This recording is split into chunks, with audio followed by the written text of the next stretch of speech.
I quit high school, and my parents weren't very happy. Both my parents were college graduates in the 30s.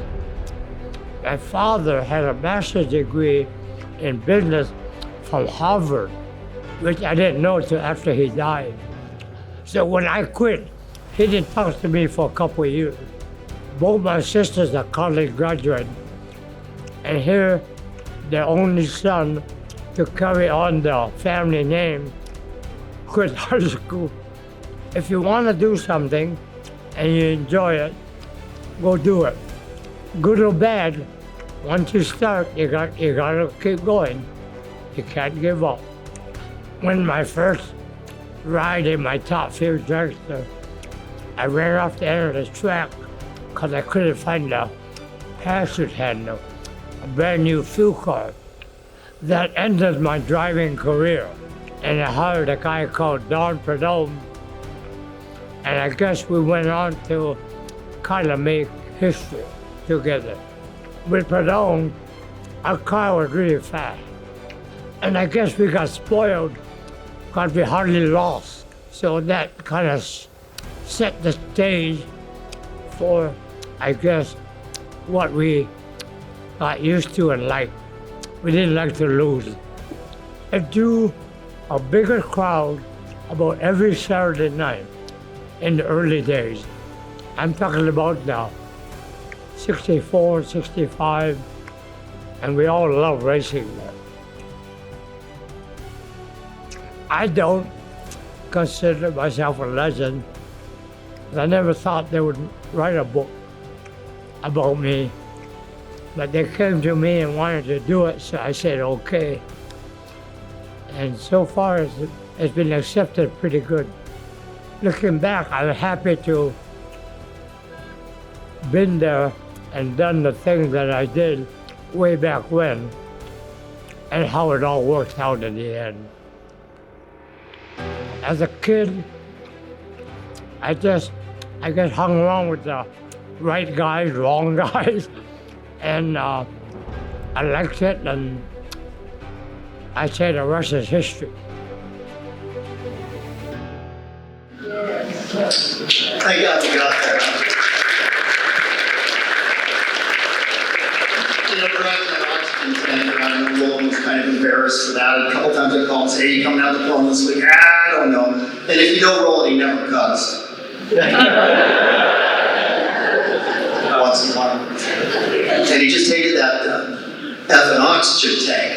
And when you watch that video, he was a young-looking guy when he started the sport, and he stayed young-looking for a long time, but he always stayed young acting. And I know when you watch that video, especially younger people, you're like, oh, that's an older guy, he's got an oxygen tank. Roland was always a kid. He was fun, he was funny, he was what drag racing ought to be. But apparently it wasn't easy to get along with because he had a ton of drivers over the years. Either that or everybody loved him. There was a line to sign up to do that. So the next video we're going to show, it's our first speaker, it's Larry Reyes, and Larry wasn't up to traveling here, but it was important to him to do a tribute. And let me back up for a second. Roland mentioned there he crashed a nitro car, and a lot of people say, well, what's Roland's history? And the short answer was, well, he wasn't a good driver, so he became a car owner and tuner. Roland actually wasn't a bad gas dragster driver. He won several races doing that. He was decent at it. But back in the day, most of the drivers drove multiple cars, sometimes in the same day. If you go back in time, it was unusual to find a funny car driver that didn't drive a top fuel car, or a top fuel driver that didn't spend time behind the wheel of a funny car. So it wasn't unusual when Roland hopped in this brand new Kent Fuller car with the Blown Keith Black Hemi on nitro for the first time. I was like, screw it, I can take this thing to the finish line. Even though he was told several times, don't take this to the finish line, Roland. He took it to the finish line. And the sideline, and the rock line, my point on that is, what if he had made a decent first run of that car? And he just stayed driving the car. Like, how would that have changed the trajectory of drag racing? What if the guy that built his engine, any Keith Black fans in the house? What a dude. What if that guy didn't care so damn much and say, listen, Roland, I love you.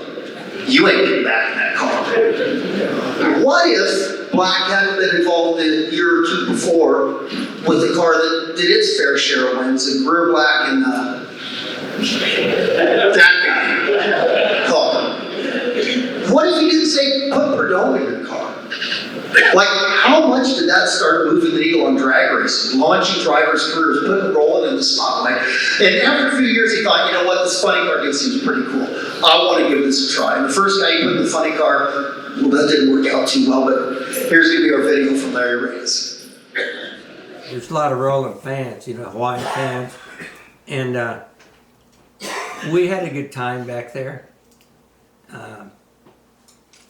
And you know, I think every summer for about a month, 6 weeks, a lot of the California cars would come to run a lot of them big events. And I didn't know a lot of the California guys, but I met them all. And I knew most of the guys back here east that were on tour too, but you know, I never did know Roland, but I learned to know him. I knew what he liked and disliked, but Roland was easy to work for. Roland was a good guy. Prudhomme was an excellent guy too. I really liked Snake. And he was good at what he did. And sometimes I'd run the car by myself while Roland would go help him, especially like the Nationals out there in Indianapolis. But when Roland would go up there, I'd win that 3-day event down there in Wisconsin. And there's a lot of funny cars there that didn't run the Nationals. But I went in there, we won that. We won another big race out there like that when Roland helped Prudhomme. Him and Prudhomme are good friends. They really are. And it was a good time for me back then. I'll have to be honest with you, when we did stuff together and listen to Roland's BS and so forth. But now that guy could get in the back of that sleeper and sleep all the way from here to Memphis, Tennessee and back. He could really put sleep, and he'd drive a little bit. But we had a kid named Dino that would help a lot too. But there's a lot of friends in the drag racing deal back there. And it's not like it used to be, because I'm talking about stuff that's 50, 55 years ago. I don't know if I even mentioned the Gator Nationals, where we went back there, and I took the Candy's used car, the old one, and Leonard Hughes drove the new one. Well, anyway, Keith Black says, you guys you guys are good friends, but if you're gonna throw a race, you gotta own up. If you're gonna throw one, or if you're gonna run for it. And Paul Candy said, you're gonna run for it. So that never changed till we got to the final, and it was Roland and I in Paul Candy's old car, the Cuda, and then they had the new car. But when we were staging, they changed their mind. They said they had to let the new car win. And the old car had all the ET by about 10th in the mile an hour, 3-4 mile an hour.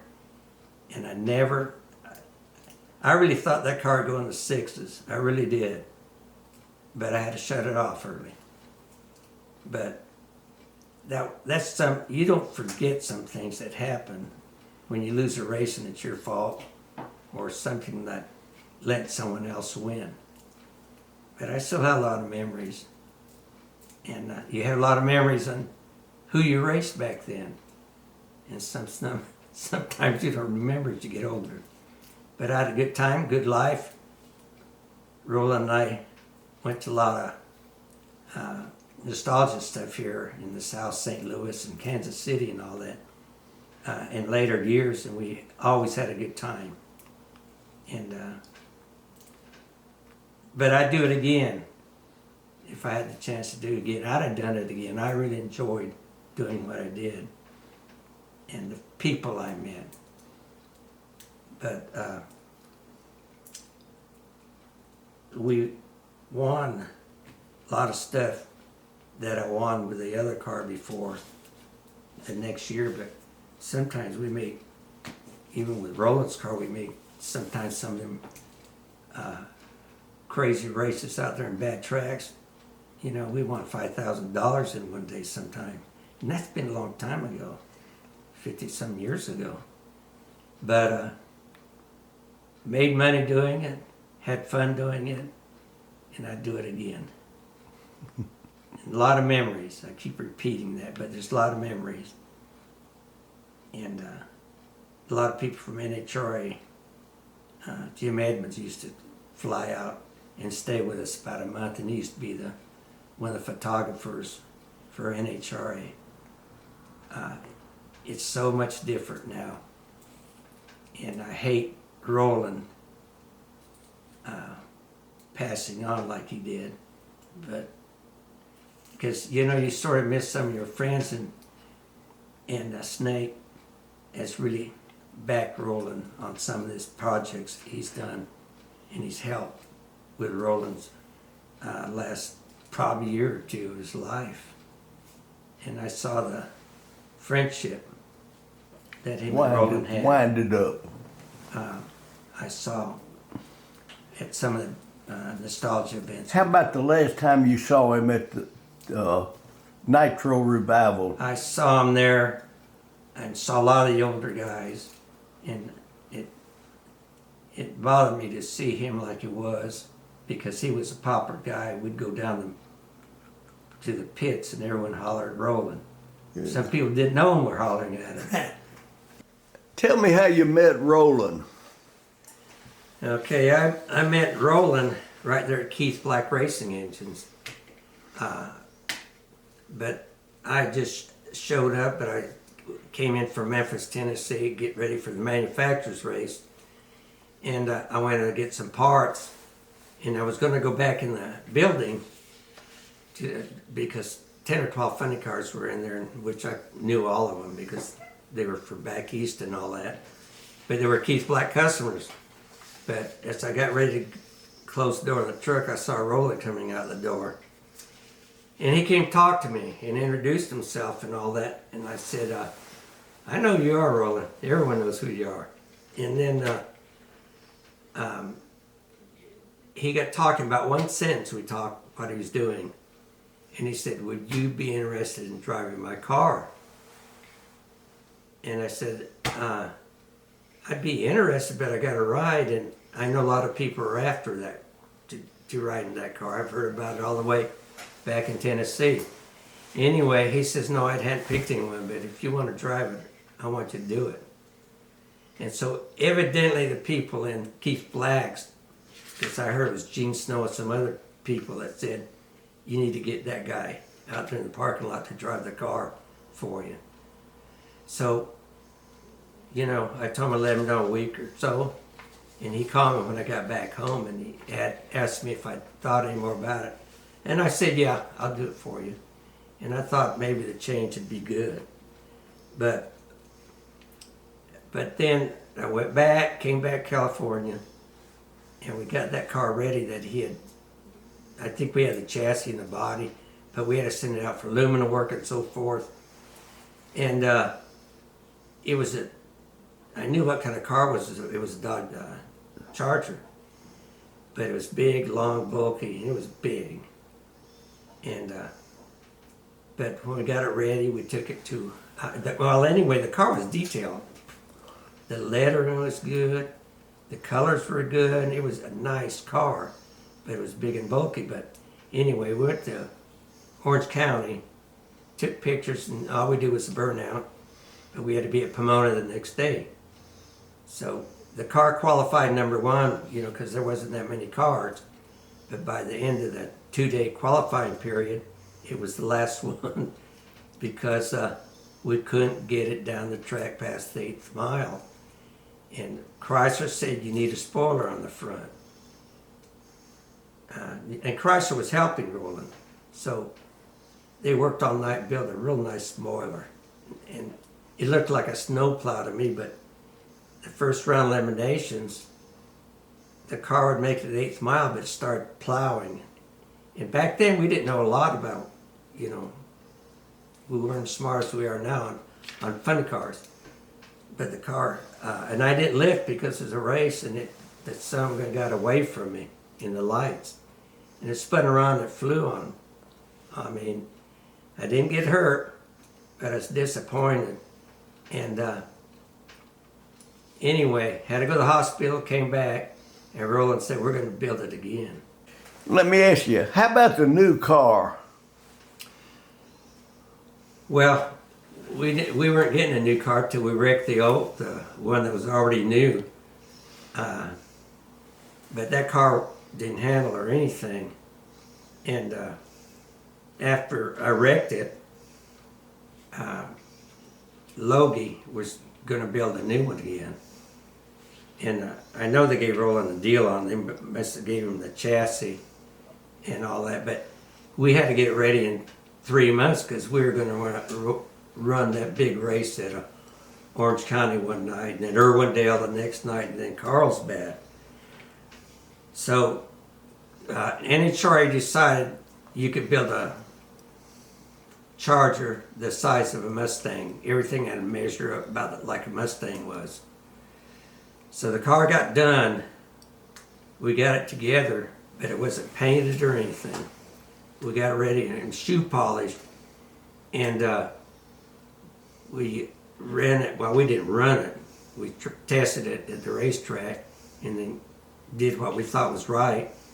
And we went to.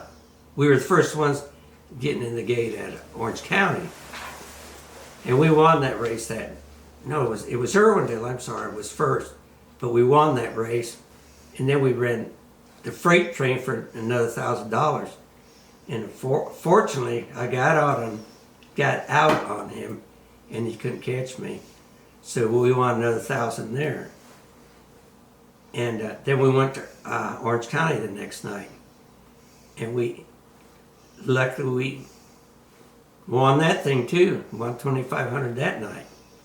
And then we went to Carlsbad the next day, and I was wore out by then, but we won that thing too. And I still remember Roland saying, man, I'm glad we did good. He said, you saved our lives. Because I know Roland, he was spending a lot of money. And his mom wasn't helping anymore because his dad got mad about him. His dad wanted him to go home, come back to Hawaii, go to work. But then from there, we stripped the car down and made it look like the other one. And anyway, we went to Long Beach with it.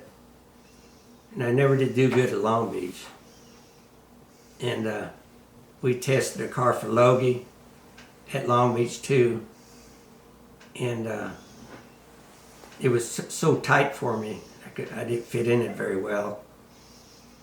I just remember I didn't do good there either. But we won a lot of races they had in Southern California.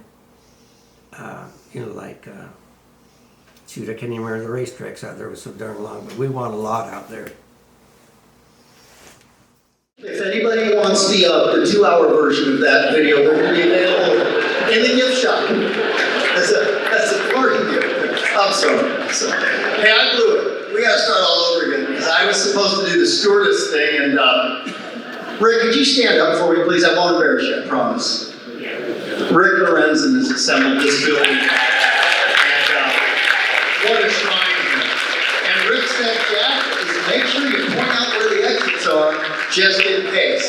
Exit, exit, exit, exit. If anything goes wrong in here, you bet your butt, I'm locking myself in your favorite 41 Willys because I know nothing's going to ever happen at that point. So just so you guys know, we've covered the safety aspect. I don't know that we've had this many people in this building before. And the fire marshal would be really upset if I didn't cover the exits, so there will not be a pop quiz on that, but we can move along. I didn't mean to give a bad impression about Larry Reyes' tenure with Roland Leong when I said things didn't work out well. And I don't know if you could tell about 48 minutes into the video when Larry was talking about the '69 Winter Nationals. And what happens, the car got out there to the top end, air got under it, flew, and I mean it flew. And if you look at the pictures, it's dramatic. It flew, and it didn't land soft. And it wasn't that Roland was a dummy, and it wasn't that Larry was a dummy, and when you go back and analyze it, what they found out is in 1969, the air was stupid back then, and it didn't know not to lift up funny cars at the top end. But by God, trust me, Roland figured out how to make a funny car run good. They got some downforce on them, they got some spoilers to keep the air out from underneath them, and the rest is history. I asked my good friend in one of the encyclopedias of drag racing, Bob Fry, give me some good Roland information. And my printer ran out about the third page of the number of drivers that Roland had cycled through his cars over the years. And I don't know that there's a need to differentiate them, because Roland was a car owner and put a lot of drivers in there. I would call Roland driver number 1 for Roland Leong. But besides himself, does anybody know who Roland's first driver was? Anybody have a guess? Roland. Well, not count Roland, Johnny. For Christ's sake, when I just said, it's only because Johnny West yelled at me for 3 years as my crew chief. I knew I was going to get some payback eventually. But does anybody know who was first? Yes, sir. That is absolutely correct, Donnie. Danny and Gaius. But we're going to talk to his second driver at the end of the night here, and that's pretty cool. So I'm going to bring Ron Capps up on stage, and I got to spend so much time with Roland, different autograph sessions and hanging out at the races, and I asked, Ron, you didn't get the tender there when I said I'm going to bring Ron Capps here. I'm going to help you. Come on. I'm going to bring her right up on stage. Anyway, Roland and I got to talking about a lot of disparate things, and we were talking one night, I said, who do you think was your best driver? And he had to think, and he had to think. I got to tell you. Oh, don't do that right now. Oh, it wasn't you, Ron. Don Schumacher told me, he said, Jack, you're the second best driver I've ever had in the Schumacher race. I said, no shit, seriously. He said, yeah, the rest were tied for first, but you were right there in second place. But your name is always, I'm not kidding, dude, right at the top of the list. Roland had so much respect for you. And Capps drove for Snake. Snake hired Roland to tune the car. But let me tell you, when you're a driver, you're driving for the crew chief. We don't get lane check, we don't get anything. You know, we get packed parachutes. Anyway, if you haven't heard of Ron Capps, he's done pretty damn good for himself, and Roland was one of the reasons that Ron Capps' name is on the drag racing map. Take it away, my friend. Thank you, Jack. I'm sitting with Mike Dunn, and we're going over stories that we can't tell, which all the kids, when I say kids, you're all grown up now, but you're still kids to me. It blows me away how, just to see you guys here and watch you grow up. Like Jack said, I was blessed. So I started my career in Top Fuel, got that phone call, that rock star phone call that people hear about and you read about, and that was Don Prudhomme to go to drive for Snake. And I had a good friend, Larry Dixon, who was already driving the Miller car, and who was real tight with Roland. And I'll never forget, a lot of you in this room, we followed the sport, either reading it or at magazines, whatever we could. You hear stories, or you read about stories. And I was real blessed because I got to hear them firsthand from a lot of my heroes, right? My parents, thankfully I grew up in a family where mom and dad took me to races, drag races. That was our number one thing. So my idols were Don Prudhomme, the Mongoose, the Snake, and Roland. So when I got the phone call to go to work for Snake, one of the biggest sponsors, biggest manufacturers, just a huge deal. We showed up to Pomona, didn't qualify. I'm not sure you remember that, Snake. Thanks for working that up, Ron. Yeah. And it rolled into one. I remember Dixon making comments about how tight Snake was with Roland. And I remember the final strike tour. If you look back at those of you who don't remember, Roland was right there that whole tour. So Snake brought him back knowing he was going to retire. And almost every picture you see Roland standing there and all his Skull Bandit stuff, and I never did ask Snake. I would assume he knew that this is obviously going to be his final year, and he wanted to have Roland around. If you know Roland at all, and you know Snake at all, there's moments that I've seen Snake that grin and that smile, and it's happened a lot away from the racetrack, because he's, as you know, he's as serious as it gets at the racetrack. But there's that little kid smile, right? That you know somebody's really enjoying that moment, and it always happened around Roland. So that non-qualifying opening race that we had, we went about 4 or 5 races. Tom Anderson was my crew chief at the time. Just things weren't going right? We had all the money in the world, the best sponsors, it just wasn't going right. I'll never forget, I didn't know it, but Snake had brought Roland in to, I think it was Richmond, Virginia that year. And said he was just coming in to hang out. I didn't know Roland well, but I could tell when these two walked in together, it was these 2 kids. I mean, if you look at these pictures, you know, 65 was the year I was born, so these 2 got together. You look at some of these pictures and videos, and they were kids. They got put together and won the Winter Nationals and U.S. Nationals, and went on to be 2 of the biggest names in the sport. But I saw that little twinkle in both their eyes, especially Snake's, because at their track, there wasn't a lot of twinkle going on. It was, you either got your ass screamed over something, or, he was serious at the track. So it was a nice change. Well, Roland was brought in, long story short, Tom got let go, and Roland started as my crew chief that next weekend. And I'm not sure if it ever, and I never asked Snake this either, but I was put either accidentally or, I'm not sure, maybe on purpose, but Roland and I shared a rental car. And I think Snake put us together to sort of have, and Dixon always hit it on the head, it was Mr. Miyagi and Danielson. And it is exactly that, because what ended up happening, and I think we went 2 races and then we rattled off a bunch of wins. And what he did was, Roland had this way about simplifying everything in your life, whether it was teaching somebody on a cylinder head on the crew or a driver. And the fun thing about Roland was this adolescent 5-year-old that he had inside of him until the time he passed. And that goes back to that twinkle that I would see in Snake's eyes, and people around it, and this is what he brought out.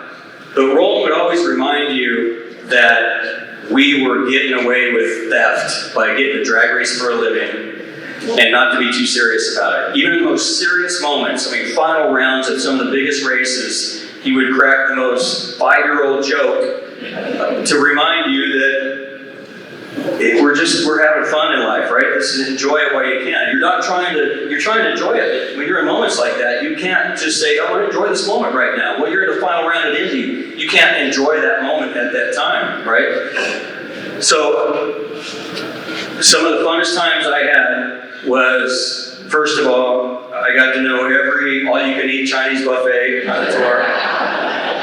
Right? A lot of you know this, right? Those of you know Roland. The best sushi places on tour, I learned. Right, Benetti? Every race that's what you did. We left the track, we would go to these places, and then we put Roland to bed, so to speak, and we would go out, right? And I'd go out and meet all the guys, whoever was out at whatever bar, and it was fun to, the next morning, because Roland was all about detail, and he wanted to know exactly how my night went. Detail. Who was there? Whose wife had a fresh set of tires, airbags, whatever you want to call them. All the gossip that was going on in drag racing, and he wanted to know everything. And I'm not sure if he wanted to know because he wanted to know where my head was, but it was this adolescent sort of kid thing every day to leave the track and go to the track with him. It was driving Miss Daisy, or it was whatever it was, but it was the most funnest times I've ever had in my life. And so he took me and made me a driver. And I wasn't sure I was ready. I thought I was ready until Roland took me under his wing, and he taught our whole team how to win. And it was back to the basics. And some of the guys working on the car were seasoned crew guys. They worked on Scott Cliff's car, rattle-off championships. Every badass car out there, these guys came to work for Snake's fresh, new, funny car team, right?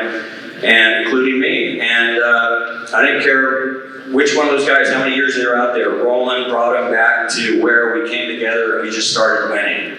And you couldn't put a finger on why, it's the way it was. And I'll never forget those rides in the morning. And the little sayings that he had. But most of all, just how much he enjoyed life. You know, we're on this spinning planet for a certain amount of time, all of us, and I'm so blessed that I was put on this earth and put together by Don Prudhomme with this man, and got to share this moment of life. I mean, looking up to him growing up and idolizing him, but getting to be around him. And I was talking to, I think, Dunn, how Roland every day, you know, he would start grilling me, hey, I'd say, oh, the car went out there and it kind of rattled, and I did this or that. And he said, where was the rattle at? And it got to be this game that he would make me tell him exactly on the track. And it made me a better driver, but it got to the point where I tell him, oh, I think I stepped off early. Well, where? Well, it's like maybe 50 feet early. And you go look at the computer, pretty good. And he just challenged me. And it just got to be so much fun. So I'm so glad I got to share his family. Because in those moments, you know, you forget about how lucky we are to do what we do for a living. Everybody in this room pretty much has been around the sport or deep in the sport of drag racing, and we're pretty lucky, right? It's a great sport, but to do it for a living, to be around it, whatever capacity you are, just take it a step further and be put together with somebody as cool and as just loved life, right? The guy just loved it. He loved nothing more than meeting you for breakfast in the morning, than hotel free breakfast. And he loved putting on his race uniform. I don't care what sponsor it was, he had it all. If there was something the team had, a sweatshirt, he didn't have one, he had to have one, right? He loved everything about it. And he countlessly every day in the rental car would tell me, you're going to make a good owner. You need to own a team. You're going to be a good owner. He'd watch what I would do with the ropes and things. He said, you're going to be a good owner. So I was looking forward to that phone call when it finally happened, and how proud he was of me. That was one of those things. I'm going to miss those phone calls. If you knew Roland and you had those phone calls, there was never a short one. Right? There was never 5 minutes of rolling, and you had to battle. The television, and the television it wasn't Discovery Channel he had playing in the background. Put it that way. And he had a big screen at the house, and he had that channel on. So you'd be talking to him, and you're like, Roland.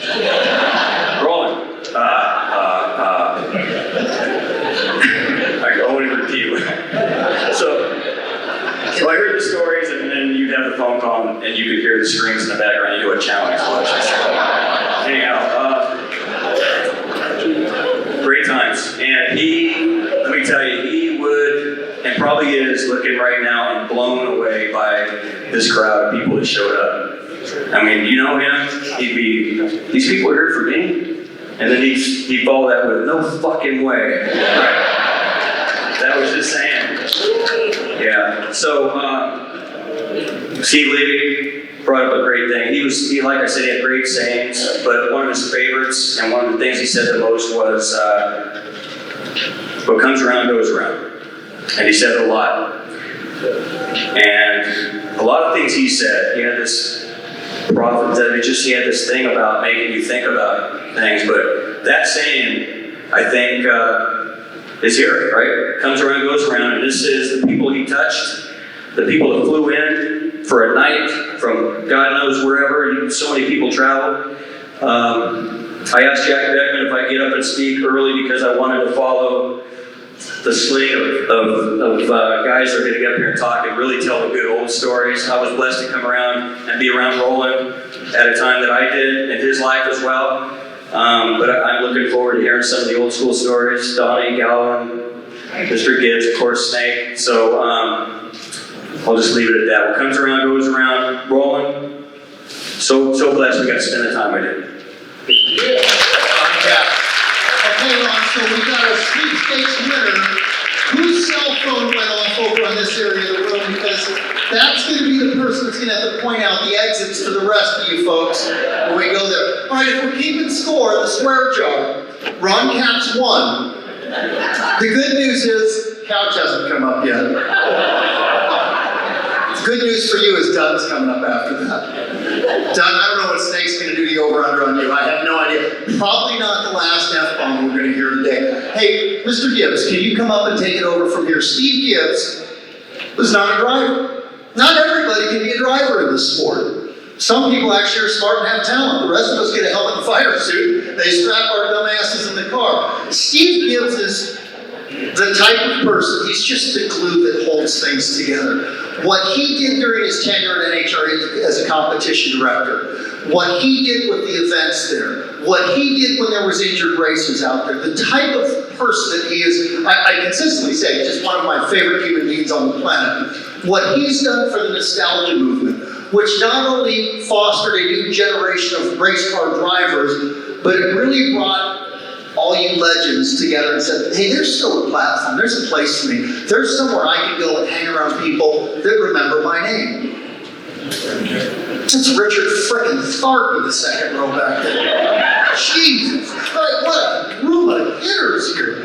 But what Steve did is give these people joy. I don't want to say life or purpose, there's bigger things than drag racing, isn't there? Maybe there's not for some of us. But Steve has changed a lot of lives in a big way, and I'm proud to call him a friend, and Steve can say some words about Roland. I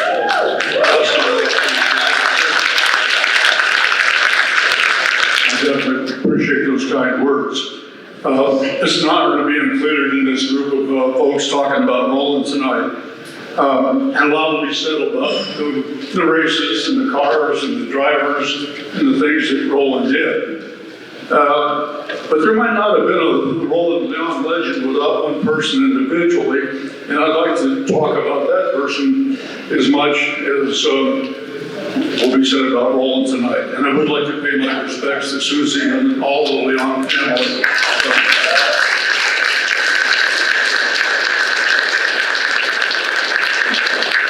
60 years is a long time, and in those 60 years that Roland was part of my life as a track operator, event director, and more importantly, as a friend.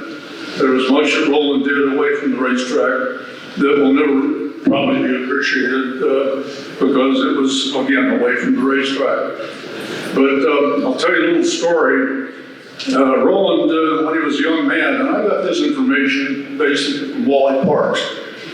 It was pretty apparent Roland wasn't going to be a doctor, wasn't going to be a lawyer.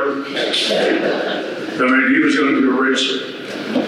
And to be a successful racer, Roland's mom, Teddy, saw to it that Roland was put off on the right foot. She came to America. Hawaii's part of America, excuse me. She came to the mainland and visited with the NHRA, with Jack Hart in particular, with Wally Parks, and wanted to know what could be done to get Roland off on the right track.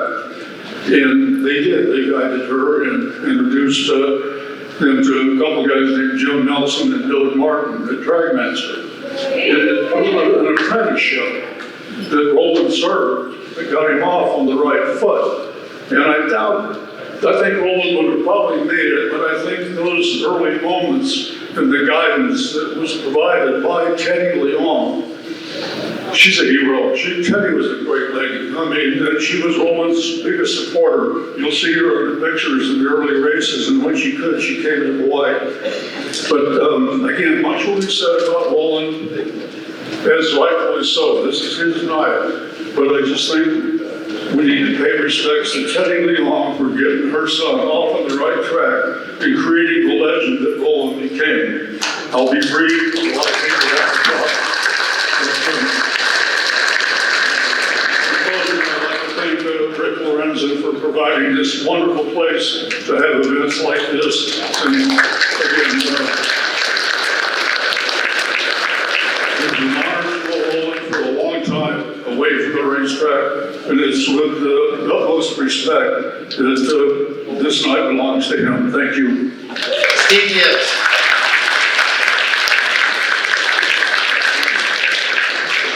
Funny, I heard a cell phone go off in the last 10 minutes. Where's Rick? Cass, where are you, buddy? We're gonna have a competition for the coolest Hawaiian shirt. Mine ain't bad. That is the coolest Hawaiian shirt here. 1990. Stand up, Rick. Let me see him up front. That's cool. God, if I had $1 for every guy Roland had a shirt wearing Hawaiian on, right? That'd be a big stack of dollars. Pat Galvin. Come on down. Pat is one of the few folks that's going to talk that didn't work for Roland. Kind of, sort of. Pat's one of those names that when you go to the races and his name comes up, you're like, yeah, I've heard of that guy. I've heard of that guy. I was always a drag race historian, but I wasn't in the inner circle. My dad wasn't famous. My folks didn't have a lot of money, so I started out in racket racing, kind of worked my way. But I always heard his name, Pat Gan. Pat Gan. Wow. And I met Pat Gan. Like, he's pretty damn cool. And he's done so many things in this sport and been around so many different people. The perspective that he can lend to something like this is fantastic. And like I was saying with Ron, not everybody can be a driver, but a driver can't perform in one of these nitro-powered cars without being surrounded by a group of fantastic people. And in today's corporate world, there's still independent teams. There are still crew guys that work a normal job and go to the races on the weekend and work for free. They're called idiots. And I was one of them for 20 years. But God bless the fact that people are that passionate about a sport to give up their time. And Pat was kind of one of those transitional guys. He was that guy that was working on somebody's stuff every single weekend, and eventually it morphed into, hey, I can earn a paycheck doing that. Anyway, without further ado, my wonderful friend, Pat Gan.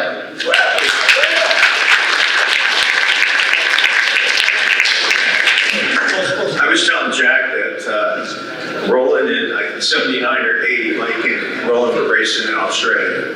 Roland called me and asked me if I put a car together for him. I said, sure. Jaime Sarte was a chassis builder. One of Roland's dear friends. I ran many cars that were Sarte cars. So I put the car together. We took it to Orange County. Roland flew back over. I believe Mike stayed in Australia and raced. Mike's father drove the car. The car hauled ass on the first run, ran quicker than the national record. Roland slugged me in the arm and said, see, Pat, that's how you fucking do it. I learned to roll and insane when I was in elementary school. And modular. Don't tell me what to do, Jack. If you want your paycheck at the end of the night, Pat, they gotta hear you. I learned to roll and insane when I was in elementary school, reading about them in drag race. And I remember rolling, flipping the car at Pomona, which Larry talked about it earlier. Next year he came there and won. I went on the road in 1975 as a teenager, and my first memory of actually talking to Roland was at Union Grove, Wisconsin. I was with Bob Pickett, Mickey Thompson, U.S. Marines car. We were going to race Roland in the first round, and he looked over to me and he said, Pat, don't fucking burn me down. Like I'm the driver. But we became really good friends, and we're friends for nearly 50 years. Birthday parties, get-togethers, things with the Prudhommes, often lunches. Nearly 50 years. Raced against him many, many times, but really enjoyed the stories. And as Ron Cap said, there were some stories. Man, there were some stories. I'd like to hear one, Pat. Yeah, I'm not telling any stories. I love the family, I'm not telling the stories. No, I checked my watch, there's extra time. No, I'm not telling the stories, trust me. No, they're going to my grave with me. But great friends with him for a lot of years, and I think my fondest memories, as I think about how lucky I was to have known him through all these years, but his last 4 or 5 years of life, as his health deteriorated and we talked more about family, which he and I did. I actually talked more about life with Roland than I think I did with my own father in some in-depth conversations. And there were some moments that Roland was living for that all he cared about in the last 4 or 5 years of his life were moments with his family. When he had this problem with his lung and he was in the hospital, and he was motherfucking the nurse because he wanted to get out, and the nurse said he had to blow this tube that had a blue ball in it. and he didn't want to blow it, but he wanted to be home because the family was all going to be home for Christmas. And he blew them all, and he came home for it, and that was everything that he lived for. And then we went through all these moments, and through the COVID experience, then he lived for it. Then his next experience was to be with the family and to go into the Hawaii Hall of Fame. And so for that, a bunch of us got together and we all went. Bus ride with the family, seeing Hawaii through Roland's eyes, which is amazing if you grow up being a fan of drag racing. And you think that you get to have these experiences with Roland, where he came from. I mean, in-depth memories, great meals, but our history, we had so many lunches and so many get-togethers, so many moments that it's literally beyond words. Also some good times when Steve Bryson first sponsored the Colettas, when he wanted a funny car. The first few months, maybe half the year, it smoked the tires a lot. Roland wore my phone out. Why is your fucking car smoking the tires? And I would tell Roland, it's not my car, Roland. I don't tune it. And Roland would say, I would fix it. But I mean, every run. Every single run, I'd either get a text or a call. But as we went through this, and we went through all the last years of Roland's life, I mean, unbelievable memories.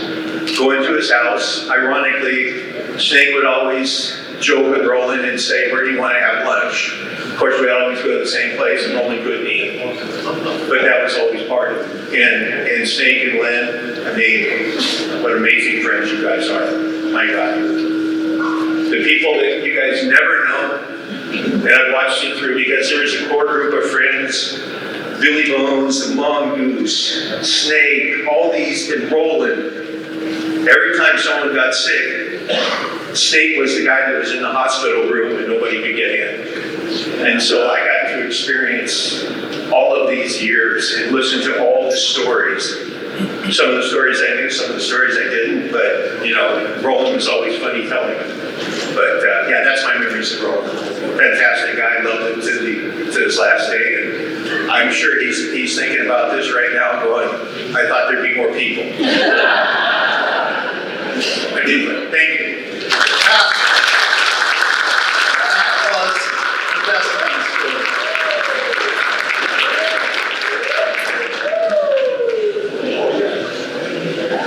Caps, good news.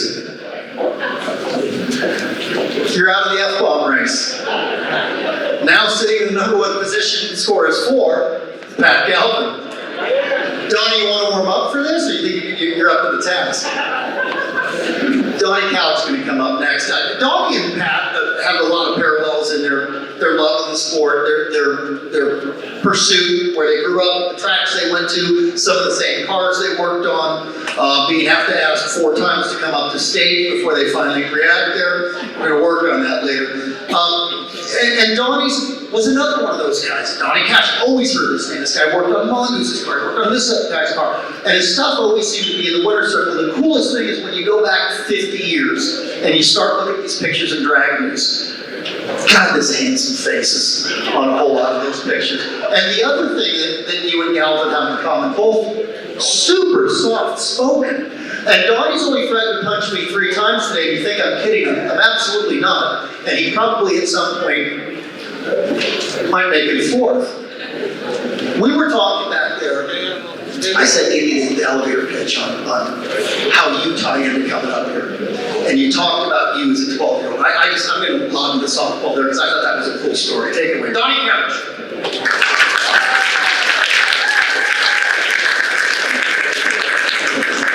Can the catering people please switch him to decaf? Jesus Christ. Donnie, they're going to take your knife out and clean it and get it back to you in a second. It just wedged pretty deep in my mouth right now. You make coffee nervous. Jack? Anyway. Okay, you're almost out of time, Donnie. Okay, good night. Half hour left. I've been around for sport, me and Galvin, forever. And my earliest recollection of meeting Roland was at Keith Black's shop. My dad used to go down there to see Prudhomme. And they had their cars in the middle of the machine shop. And I was just in love with drag racing. And Roland goes, hey, kid, You want to help me with the car? I go, yeah. He let me take one spark plug out. One. And I think I got fired after that. They only had 8 back then, Don, not 16. I go, well, what's next, Roland? He goes, here's a broom, sweep the shop. And then, Prudhomme was there, and he's like, hey, what's happening? Got fired already, huh, kid? Yeah, Beckman, my hero. Throughout all the years of match racing with McEwen, and Roland was always at the races, he was one of the smartest racers out there. He could run his car without blowing it up, and McEwen really admired that. And he got to be friends with Roland, and Roland would help McEwen with the tune-up on the car. And of course, we blew it up too, but Roland was just like a master. Of course, he was raised by the best, Keith Black and Don Prudhomme, and he ran that car forever. And never tore it up, and always hauled ass until Mike Dunn blew the crankshaft out of it. That was one of the things. And I look at all these pictures up here. Every picture, he's smiling, and that's how I know Roland. He was never in a bad mood. He was always happy. And always loved to be around a bunch of people, except for his drivers. Right, Mike? But through the later years in his life, his best friend, and what a great man, Don Prudhomme, get all of us together and take him to lunch at Rudd's, a Hawaiian restaurant by his house. And Roland couldn't even eat, but he wanted to be there with all his friends and, have a good time. And he did that. But before we went to Rudd's, we'd meet at Roland's house, and he would be sitting watching the races on TV, critiquing every car that ran down the track and know how to fix it, right? And I sat there and listened to his stories and Prudhomme's stories and all these old pictures on the wall. I thought, I'm the luckiest guy in the world right now to sit here and listen to these two that made the history of this sport, and to be right there with them. Nobody could ever feel what I felt doing that. And we just had a good time. Roland was such a sweet guy. And like I said, he was never mad, and he was always there to help you. And he got into the nostalgia racing, and I got to spend a lot more time with him. And I don't know, he's really missed, and I know the family's hurting. We're all hurting. And I just want to thank Roland for being a part of my life, and since I was 12 years old, and knowing him, and know that he loved his family, and he loved all his friends, and except for Jack Beckman. He never talked good about him. I did the paternity test. We're not related. Yeah, you're the only one that never got fired from him, right? Well, Never got hired. you never drove for him, that's right. You never drove for him, but thank you all for coming tonight, and Roland's going to be missed, and just remember these smiling faces that you see in these pictures, and I want to thank Don Prudhomme and Lynn Prudhomme, and Rick Lorenzen over there hiding.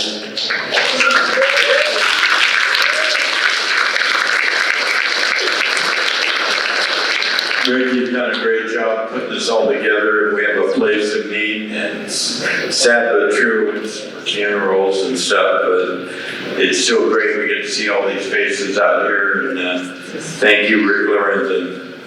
Thank you all for coming.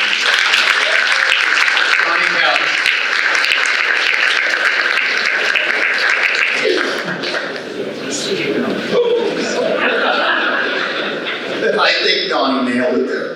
Not the picking on me part. You do have to have some thick skin to be in the sport, but our hearts go out to you guys. You lost somebody that meant the world to you. You did, and that loss is a shock that will diminish over time, but it's still going to hurt. But it's that knowledge of what he did, what he left, the way he treated people.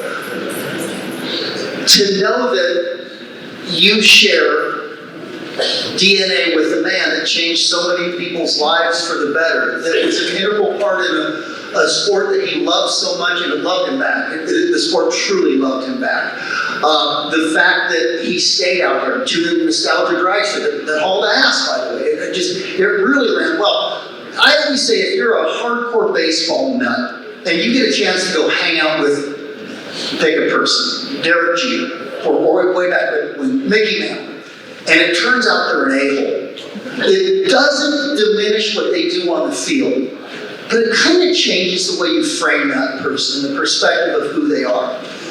But when you find somebody that is outstanding at what they do, and they're an outstanding person, it kind of makes everything that they do seem a little bit brighter. And that's a Roland thing. It absolutely is a Roland thing. I've been to so many eulogies where I hear person after person come up and heap praises on somebody that's passed away. And I'm looking at other people that we all knew the person passed away. It was kind of dead. It's like, no, just nothing to say about people when they die, right? Nobody had a bad word to say about Roland. Nobody. Because there wasn't anything bad to say about him. Well, that crankshaft might have had something to do with it. That's a whole other story. God, you want to talk about making a highlight reel for all the wrong reasons. Next speaker is going to be Mike Dunn, and Mike is a true Hall of Famer. The guy's won double-digit races in NHRA National Events and Top Fuel and Funny Car. I thought he was one of the greatest analysts that was ever in the booth in drag racing. Just loved listening to that guy explain how things were unfolding. How's that IHRA working out? Oh, we're not talking about that. Couch hooked me up to that mic. He gave me an IOU. But Mike Dunn was somebody I really enjoyed watching from the pit ropes, the way he interacted with his fans. I loved watching him work on his race car. Truly enjoyed watching him drive the race car. And love listening to him. You got like 40 minutes, dude. You can just milk this as long as you want, man. Oh, Couch, I got something for you. Mike Dunn, ladies and gentlemen.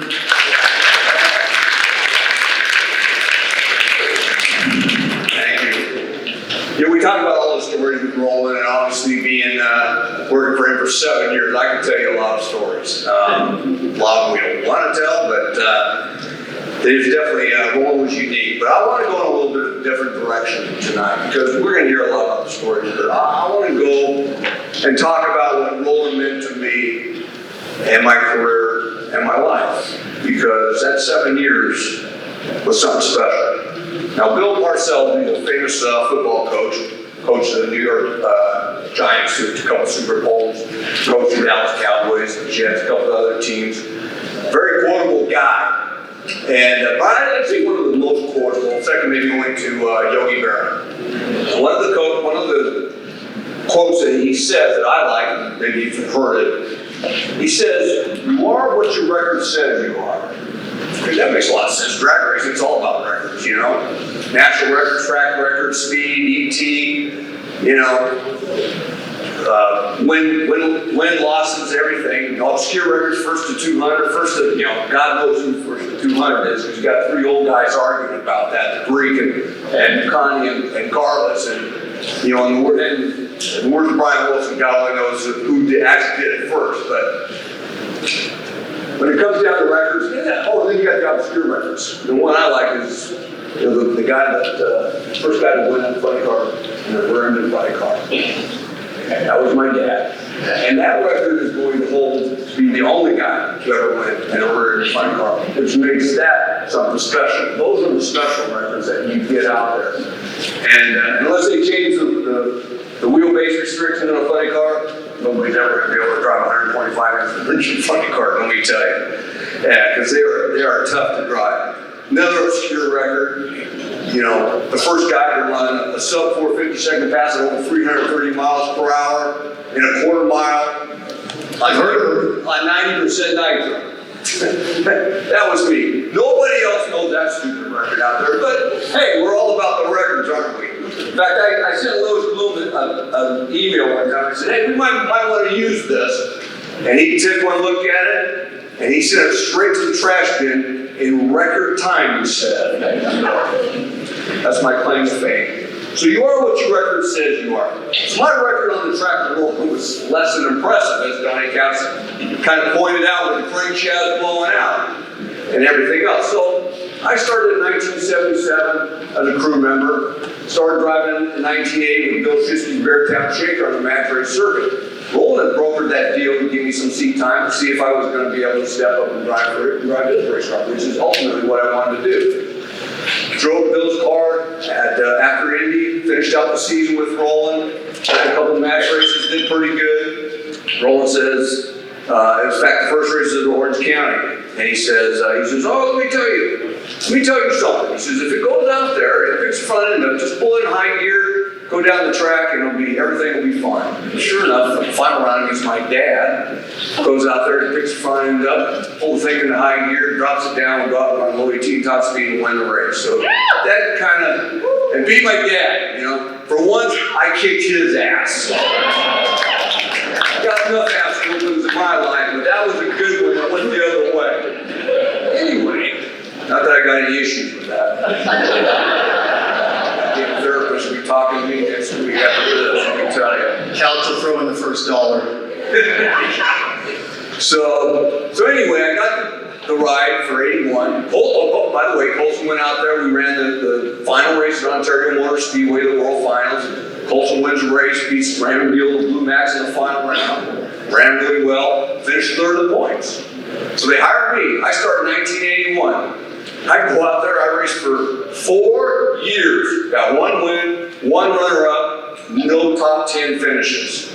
I break my leg in August of 84. I tell him, you should hire Rick Johnson. He's a good driver. He'll be good to fill until I get back. He says, okay. Rick Johnson goes in there and does a good job because he was a good driver. But next thing you know, maybe I ought to stick with this kid. But you can come back if you want to. I says, if you think he's better, then you need to keep him. I said, go ahead. And I said, well, I'm going to tell you one thing, Roland, because I know how Roland is with drivers. I said, I'm going to call you in 7 years and see how your new driver's doing. And he did exactly, and Rick did exactly what I said he would do. He went out there and did a hell of a job, finished second in the points after no top 10s with me, won a race, but then he was done after that year. For whatever reason, don't know what the story is, but that's just kind of how the thing goes. So, you are what your record says you are. Well, my record says I sucked. Couch is right. The only way I could get on TV was being upside down on fire. I got a lot of TV time, though. So, but if I just went by my on-track record about my relationship with the 7 years with Roland, I wouldn't be here if that was what defined my relationship with him. Because there was so much more with Roland in those years. The stuff that I learned. When I went to work for him in 77, he let me do things that you set the Mac, here's how you do it, you put it in, you read the cam, do all this. And it was just me and him in the beginning, and Colson flew in and drove the car. And I did the engine, did the clutch, rebuilt the transmissions, and he just had all that faith in me. He said, I'll show you how to do it. And he says, oh, you're pretty good. Yeah, you just keep doing that. And man, I learned so much from Roland. The life lessons, the lessons even on the racetrack. I got my first win with Roland. It was at the Golden Gate National in 1981, and I remember it well. In the final round, I actually had to change pistons. You hardly ever heard of this, just like you said. He ran a really nice operation. We heard a piston, bleed down, says, I'll get pull number 3 or whatever. We pulled the manifold off, and it was me and him and a couple of his buddies, Jimmy Osaka and Owen Dennis, and I think Jim's son. And they weren't car guys, but they came in and helped do the best job they could. We got the thing ready, we got it back up there. Went out there and raced Gary Bergen, close race, got the win. I pulled off the end, and here comes, and I wasn't sure, here comes Steve Evans. And okay, well, that's always a good sign when Steve Evans starts walking over to you. And I get out, and he says, are you ready for this? I said, where's the TV cameras? He says, ain't no TV cameras here. The NHRA gonna spend money for this chicken shit race, he said.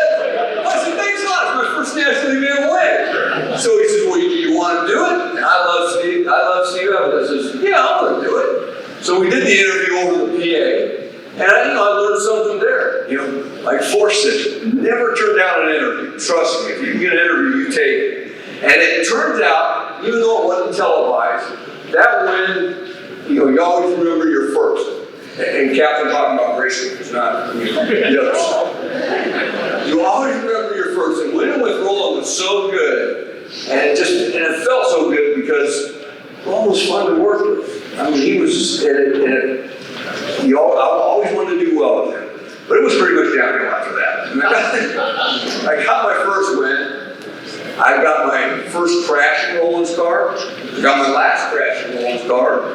And some in between. So obviously, that wasn't the greatest thing. But you learn from everything.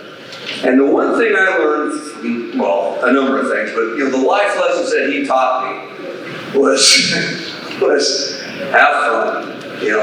Just do a good job, do the best job you can. And I will say this about all those accidents, there was extenuating circumstances and stuff, but I look back at it, there were certain things that I could have done better that would have minimized it instead of the total carnage that I had every time something went wrong with him when I drove the car. But he never got mad, never said anything. And the one thing Roland did, and people that know him know this, he would sit there when something like that happened, he would get back, and he wasn't happy about it. He never yelled at me, he never got mad, and he would just sit there and he knew he was frustrated. He would go and he'd look at everything, he would assess it and try to figure out what he needed, and as soon as he figured out what he needed, he immediately got to work, and he just figured out how we're going to get back on that racetrack. And thank God he would do that, because I needed that a lot of times when I drove for him for those 7 years. But that dedication, and actually would help later on in life with me, seeing how he approached that, because there was times after that I thought, man, do I really want to do this? Do I really have what it takes? But seeing Roland do that, and just dig in and never, ever give up.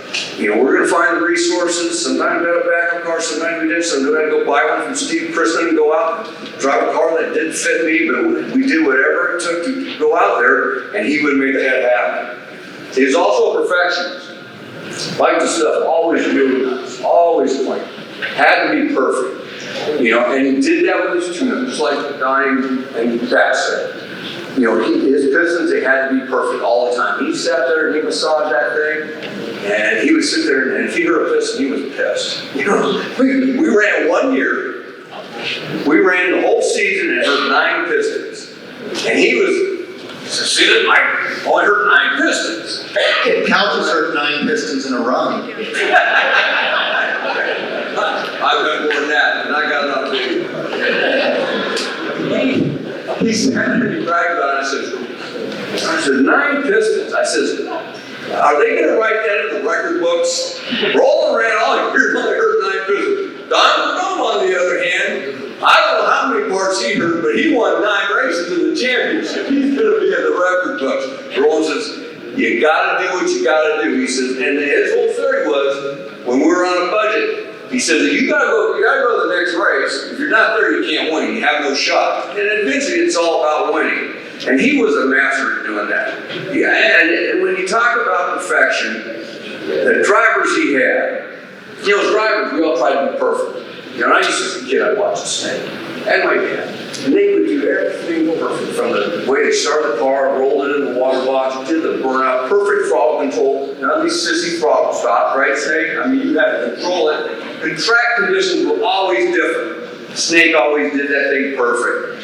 And I said, that's what I want to do. So I tried to emulate that. And you look at this thing, the drivers that Roland had, they said, there was always a rumor that if you got a reunion with Roland, drivers that could fill the LA Coliseum. I kind of thought that, but when I inducted him into the Garland's Hall of Fame in 2005, me and Bob Fry put the list together. It's actually only 20 drivers. You say only 20, but that was over 30 years.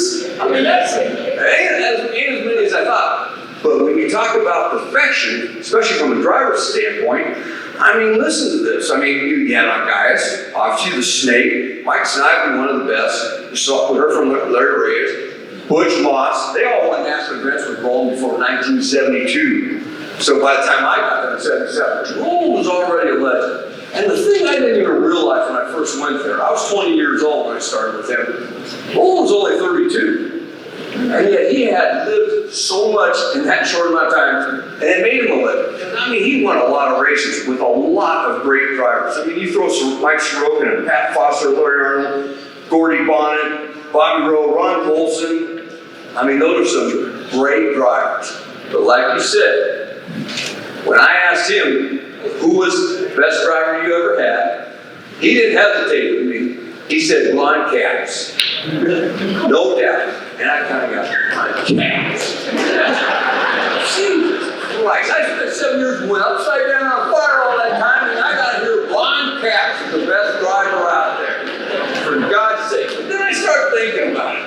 I mean, here's a guy who doesn't tear anything up. He wins races. He's always on time. As Forrest would say, he's got the GQ look. Good health. I mean, he looks perfect. Oh, by the way, he's a little small dude. Like my crew chief, Jerry Boyne, when I drive, says, I could hire a guy like Ron Capps, and I could get a better driver and lose 50 pounds of other weight. Just by putting Capps in the car. I mean, and I finally had to agree. You know what, Ron Capps, he's about as close to perfect as there is. And I tell you, Ron, I don't know whether I want to have sex with you or kick your ass.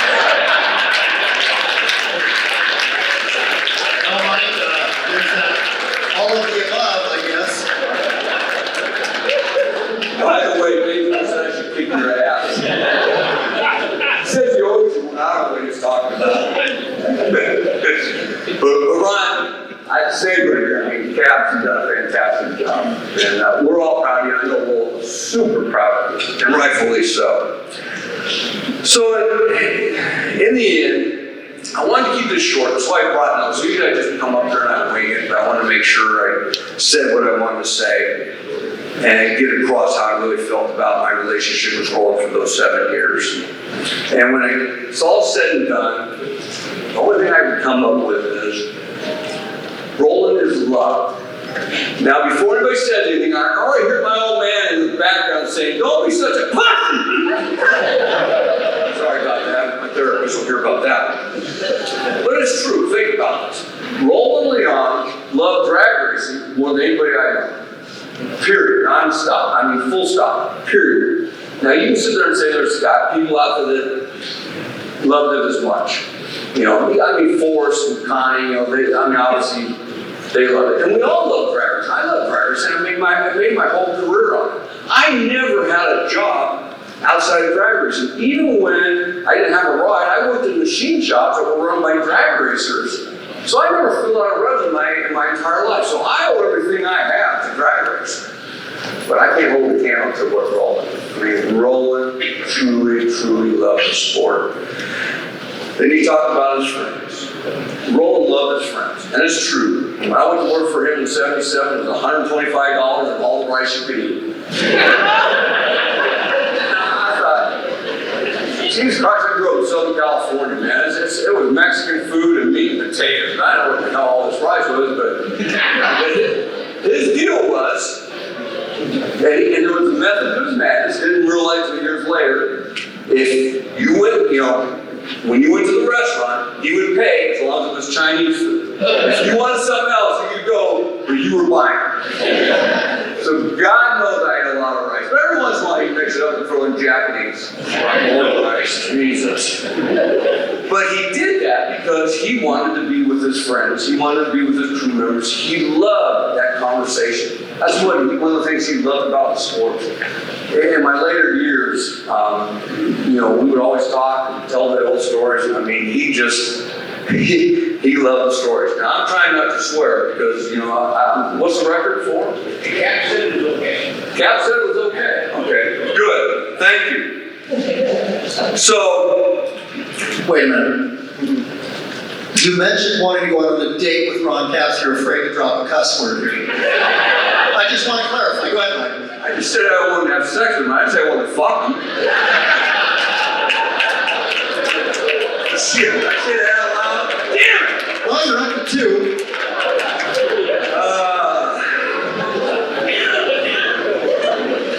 Roland is love. Let me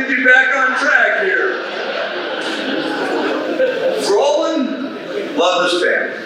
I mean, he truly, truly did. And Susie was there at the end. Shirley, you were there the day I went, put me on the airplane, fly back to Chicago to meet him. He was a friggin' hour and a half late to pick me up. I thought, what the hell did I get myself into? Had to go get part of the body that broke on the previous race. Told the story to Phil Burgess, put it in the back of it, going down Manheim Avenue, the body was flying out the back. And I went, oh my, I'm rolling, the body just flew out the back, it was all boxed up. He goes, really? I said, I thought, oh my God, I'm gonna get fired on my first freaking day, because this guy fires everybody from what I heard. And so he goes, oh, and he starts laughing, and he drives back, and we go pick it up, and we load the thing back in, and he's thinking it's the funniest thing he ever saw. That was my dad. I was getting my ass kicked up one side down the other, man, I'm out there. And he thought it was great. Well, you look at it, it was truly the things of how it went for 7 years. I mean, the fact that Roland laughed, had a good time, and took everything with a grain of salt. And the fact that as soon as I got there, body parts were flying up in the fucking air. And it went from there.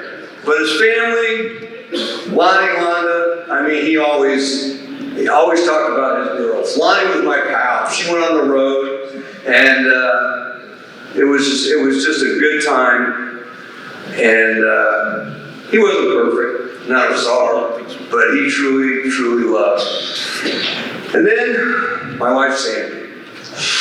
Sandy, I met her in Newton Grove, Wisconsin in 1982. It was the Olympics of drag racing. And there was a race barbecue that night. And we went to it, obviously, and I'm standing there, I'm looking, I see this girl over off in the distance, and this beautiful, blonde-haired, brown-haired girl. And Roland sees me, and he comes walking over, and he says, she's pretty nice, huh? I said, yes, she's really nice. He goes, you need to go talk to her. I said, you're out of your mind. Why don't you go talk to her? I said, she's out of my league. She ain't gonna want nothing to do with me.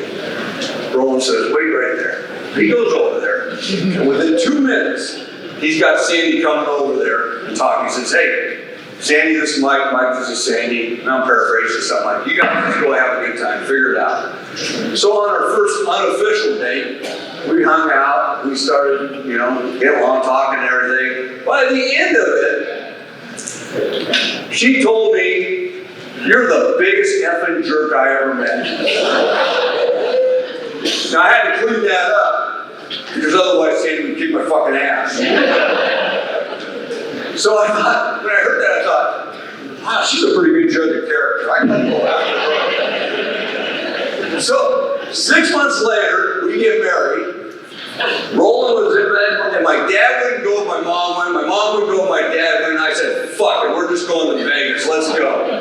Roland went, Shirley went, Steve Levy, my best friend from high school, he got propositioned by a hooker outside the chapel.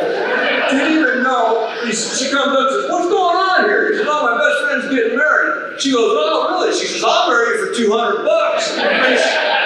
He went, really? She's a hot bird. No.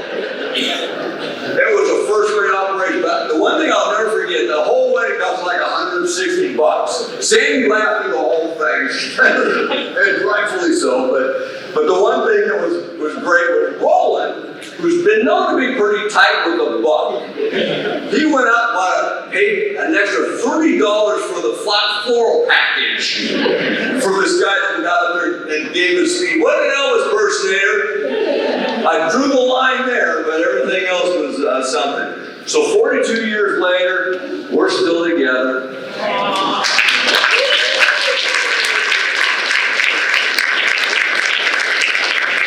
He still says I'm the biggest fucking jerk she ever met. But the one thing about it is Roland loved the fact that he introduced me to Sandy. He was so proud of that. And it just made me feel great, because he did it. There's no question about it. I don't think I ever would have met her if it wasn't for Roland. Because I wouldn't have involved in no problem. And so, in closing, you are what your record says you are, right? 7 years, on the payroll straight with Roland, as Dr. Londa says, that is a record. And out of that record came my career, because what I learned was Roland, even though we didn't have the seasons I wanted, the years I wanted, I regret that, but it is what it is.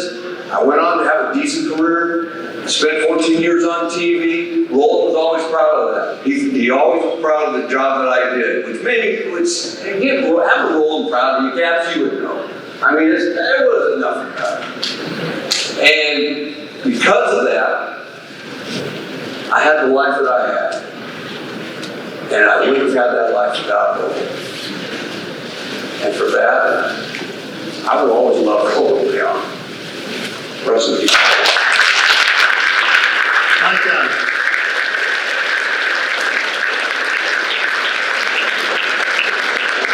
Well, good news, bad news. Pat Gan, I got good news. You're off the hot seat. Mr. F-Bomb just took the lead. Caps, I got bad news. The emergency exit's there. If we get out of here, we can hold Dunn back for a few minutes. Give you a running start. If you have a Mercedes that's license plate says hot tub, yes, it's still running, it's not a joke. You might want to go out to the parking lot and shut the thing off. Caps, you might want to haul ass out there and get out of town in that Mercedes. Family, Shirley, how many first wives show up to a celebration of life? I'm sure Roland pissed her off plenty, but she's still here to pay respects to the things that he meant to so many people here. We heard some cool stories. I mean, we can go for hours telling Roland stories. We heard some cool stories in the time frame that we've got here. And that's fantastic. And it's about family. And our next speaker, Roland's daughter, Lani, we're going to hear from the family. My son Jason came here today, 17 years old. The last day of the filming of Snake and Mongoose, I took him out. There was a parking lot right behind an IKEA in the middle of some area in downtown LA, and they were filming pit shots there. And Snake wasn't there, Mongoose wasn't there, Roland was there. And he was under the awning, and he was just such a hardcore fan of the sport. They were just filming the brush-up scenes there. Just get the last stuff taken care of. He was still there. He wanted to be a part of that deal. And I introduced my son Jason to Roland that day. And it's probably an accurate statement to say that Jason didn't know who Roland was. And if you don't know who somebody is and he wasn't a hardcore fan of the sport, then it maybe didn't move the needle very much for him. But as the years went on, he knew who Roland was. And there's going to be a day when you're going to lose that opportunity to meet that person. And I know that he's going to be thankful that he was able to spend some time with Roland. You've listened to people talk here. Just the guy changed people's lives. Lonnie, you want to come up and Roland's baby girl, I guess we could say that, right? And I want to thank Rolanda for helping put this on too. And I know I didn't mean to call you Lani, and I want to explain that, okay? Because Lana is here. I know, but when she told me Lana, you guys are really screwing this up. You're really making me look bad here. But it's Lonnie, and I know it's Lonnie, and I am so sorry for your guys' losses, and on behalf of everybody in this room, also the Rich for having known your dad. So take it over.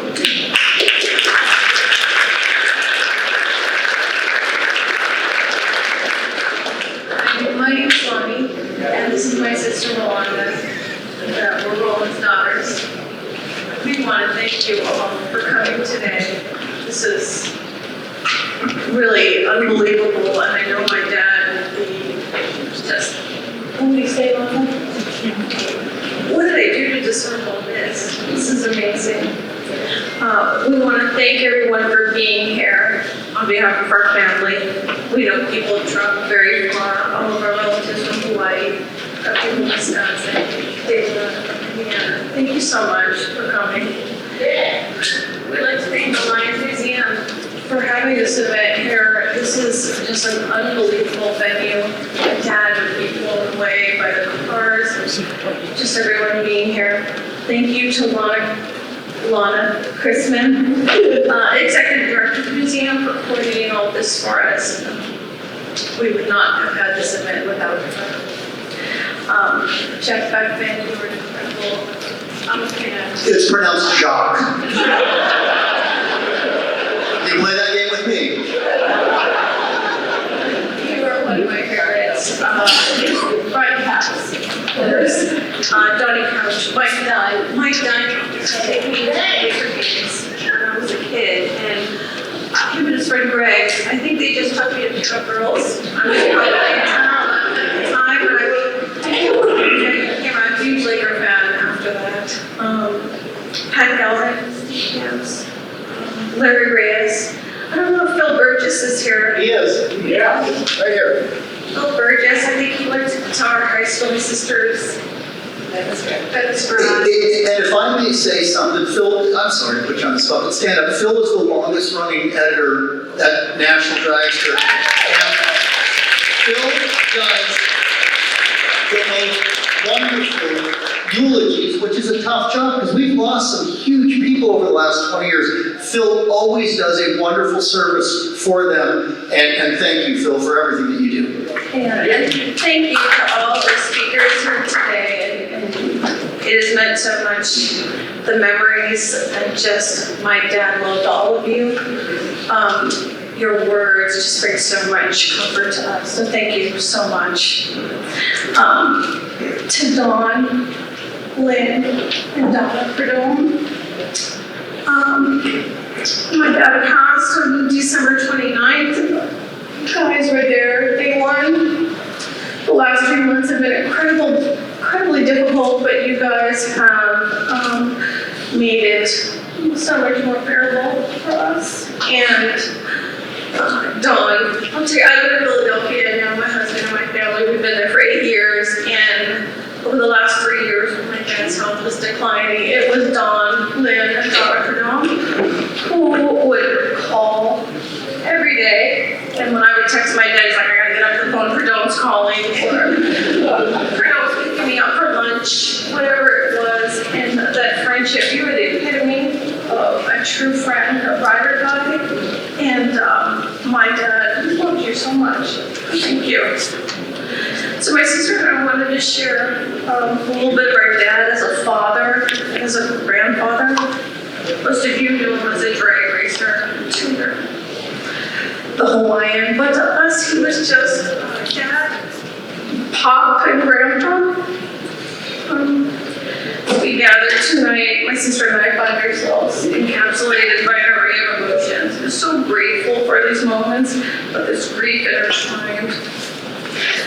As we celebrate the life of our dad, he embodied the essence of passion, resilience, wisdom, and unconditional love.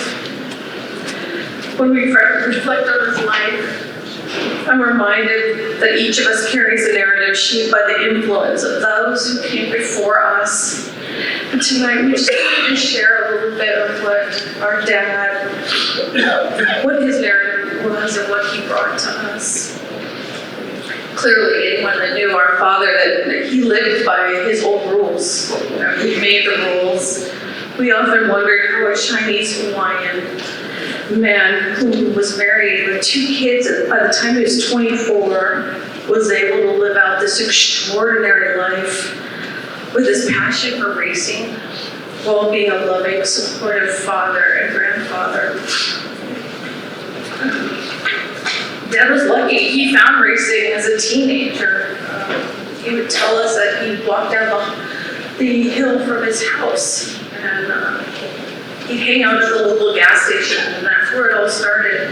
He found his love of cars, engines, racing. Jack, I thought you told people to turn their cell phones off. Wow, I was going to downplay that because I thought if that's Prudhomme, there's no way in hell I'm going there. We were blessed to witness his pure love of racing over the years. He always encouraged us to follow our own dreams, whatever they may be. That's how we were going to be successful. My dad said he never worked a day in his life. Racing was not a job. It's just what he loved to do. He was very proud of that. I'm sure a lot of you know he never graduated from high school. He dropped out after the 11th grade. He would always say to us, don't judge a book by its cover. It didn't matter if you had degrees, money. He was going to judge you by your character and your knowledge. Dad never hid the fact that he didn't graduate from high school, but rather he wore it like a badge of honor. Often saying to us, not bad for a high school dropout, while always encouraging us and the grandkids to seek higher education. He was a master of surrounding himself with the best people, and I see it here with all of you. Dad was a young, fun, loving father. He was hilarious. He was like us growing up. I feel like we grew up together. He had a way of transforming the ordinary into the extraordinary for us. Whether it was just having a regular dinner at home, my mom would cook, we'd play games at the dinner table, or swimming at a hotel pool. He just brought the fun. Dad didn't know how to swim, even though he was born and raised in Hawaii. I always thought that was kind of weird, but that's something else. But it didn't matter. On the road, he would go with us to the pool, and he would play Marco Polo. As we got older, we figured out that he couldn't go past the 3-foot line. He would laugh and splash around and wait for us to come back, and we always did. He would turn moments into memories for us, and that's, I will miss him. He loved Hawaiian music. He loved singing karaoke. He was horrible. He sucked. He would sing to the grandkids and they'd fall asleep. He'd sing while they were sleeping. He didn't care. He liked to go to clubs. He loved live music. He loved being around people, and I think I've heard this through all of the wonderful speakers. He loved to go to the clubs, and we wouldn't tell when we were in college where we were going because he would show up. All the friends, and I see Kat and stuff, and Londa, I see the Mazzabaras here.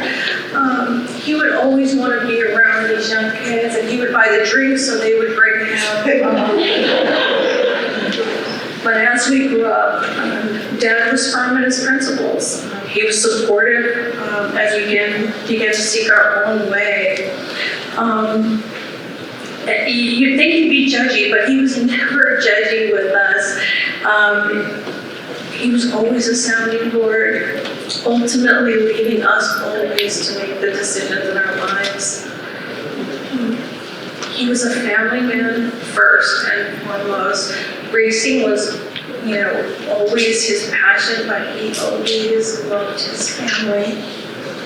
He loved the holidays. Of course, Halloween and Christmas were his favorite. We think it was because it was the off season, right? It's all around racing, but he loved to take us trick-or-treating on Sanford Street, and he continued with Colin and Jay. He always tried to make it home for our birthdays, even though he was racing. That was important to him. But we will desperately miss his Christmas and birthday cards. So his thing is he would go to Target or Hallmark and spend hours picking out personal cards based on our personalities and his feelings for us. He the only thing that could look at because the card said it all for him. And of course, he would always put that Chris $100 bill that the grandkids always look forward to. Definitely miss that. With Dad, once you have a family, and I see everyone here is family, you are always family. I'll tell a story. So when my daughter Natalie was 6 months old, I had gone back to work and was traveling already. My mom was diagnosed with breast cancer. And so my sister and I told my dad. And for 6 weeks every day he drove wife who happens to be here tonight. Every day he drove her to radiation at the hospital, and he would take Natalie, play with her, got to know all the nurses in the waiting room while my mom in treatment. I don't even know if you guys know that story, but that's just who he was. Your family, doesn't matter if you're divorced. He was a proud grandfather. Colin, Jade, Natalie, and Kaya.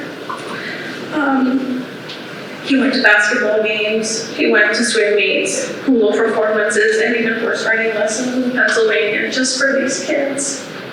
He loved you. At the core, he was a devoted grandfather who all he wanted was to be with the kids.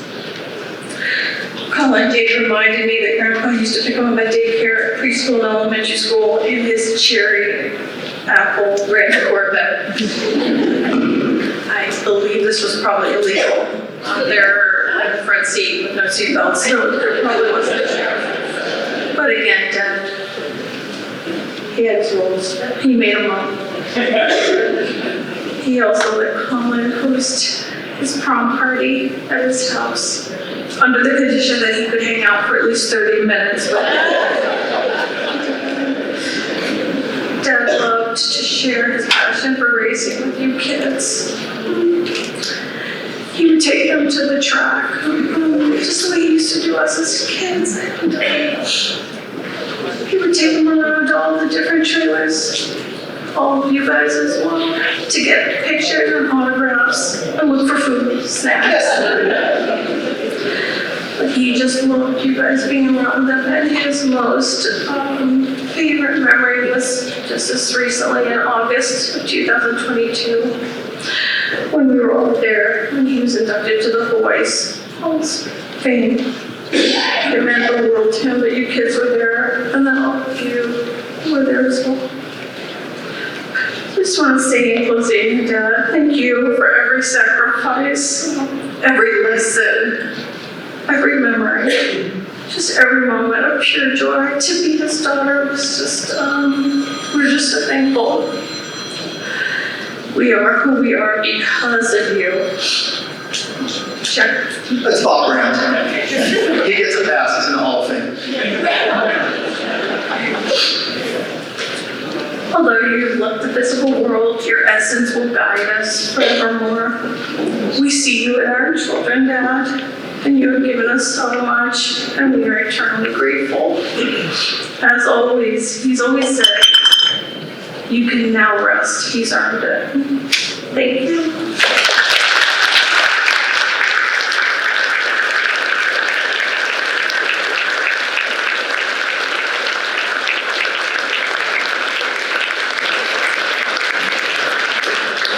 Would all the grandkids hold your hand up here? You guys know your grandpa wasn't perfect, right? Apparently he contributed underage drinking, dropped the F-bomb like it was going out of style, but I hope tonight, like, why are we here for Celebration of Life? It's great for us, it's therapeutic, it's cathartic just to get together and talk about somebody and celebrate them, but the reality is it's really for you guys, it's really for the family. And I hope some of the stories that you've heard tonight, like, God, I love my grandpa, but you love him because he's grandpa. But you look at the pictures when he was 20, he was younger than you guys. He pursued a dream. By the way, Teddy was rich. Oh my God, I hope you guys had some of that in some stocks and T-bills somewhere. Wow, Roland's mom loved his race. Dad did too. It'd be nice to have supportive parents, but Roland worked his butt off. Listen, a lot of people say he's a rich kid. Doesn't matter. He worked his butt off. He worked it. I want you guys to remember your grandpa. He's just, all the wonderful things he did for you. But as you get older and you guys start getting gray hair, just remember, my grandpa went through all these stages of his life, and he was great to people at every phase that he was in his life. And to hear you talk up there, that was wonderful. We've got to get a clarification. I say Lana. What do you say? Lana? I know you're. We're going to get a clarification on that. Yes. Yes. I'm not putting a dollar on it because Couch has got it right now. Hey, Phil Burgess, I don't know if there's a guest list here, and you're the statistician. I would love to have a count of the people in here that are in one of the halls of fame for motorsports, because it is just as big a room as you will ever see here. And our last speaker of the night, he's kind of a big deal. Ron Capps. See, Mike Dunn supported me on that. You were Roland's favorite. But I think you were Roland's favorite when he transitioned to that point. Because how in the hell is a car owner could you get a Don Prudhomme to come drive for you? He didn't drive that long. Hello? That's the IRS again. Sorry. Don didn't drive that long for Roland, and obviously went on to a very successful career after that. But I don't know how you bet against a guy like that. During COVID, I dug into the old magazines and just was reading. I'm a historian of the sport. I love the sport. I'm a fan of the sport. I was blessed to be a part of the sport for many years. And when I was growing up, Don Prudhomme was one of those guys. There was James Warren also. They were 9 feet tall. And to be able to get in the proximity of their pits and look at them, it was just intimidating. Christ, I can hardly stare at it right now. Get a little bit intimidating. Prudhomme texted me the other day. I only told 18 people that you did, Don, because it's still kind of a big deal. But you tend to forget that these legends, that these icons, they're human beings too. And our last speaker has known Roland, they go back more than 60 years. And the amount of things that they've done together, from friends to a driver and a car owner, to fellow competitors, to, well, and Don hired Roland later on, and the friendship just never ended. And Lynn, you guys you took the baton on this. You guys you're responsible for making this happen. With Rick at the museum and Lani and Londa, we're going to nail that down, I promise you. But it was Don and Lynn Prudhomme that really said this needs to be fitting to our friend. And I think tonight is going to be more than fitting. So our last speaker, I'd like to call him a guy they call the Snake. Don Prudhomme, ladies and gentlemen.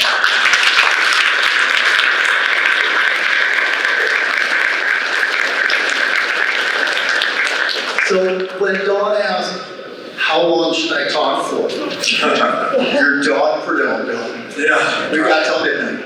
Right. I think it's outgrew among this crowd, We got a hell of a crowd here tonight, and we appreciate it, God, this kid, Roland, and myself, that was amazing. I met him in 1963 in Hawaii. We went over there with the rear black Prudhomme car. Keith Black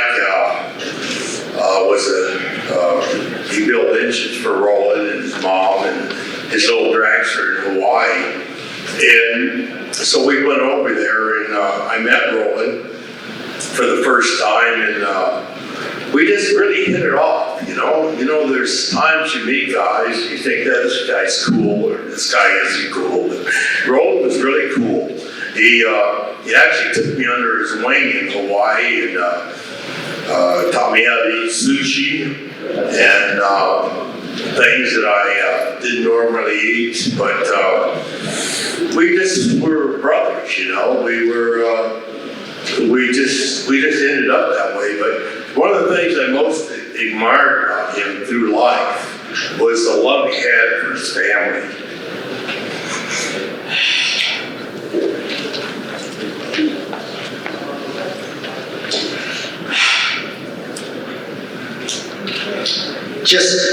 Yeah. Anyhow, he was.